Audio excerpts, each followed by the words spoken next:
Kami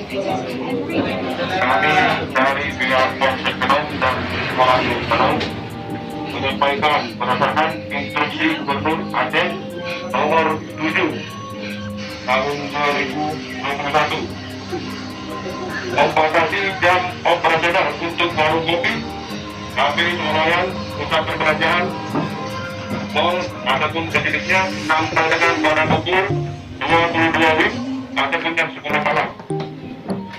Dan kami himbau juga kepada bapak-bapak seluruhnya, mari kita putus rantai penyebaran COVID-19 dengan selalu menghindari kerumunan, menggunakan masker dan mencuci tangan.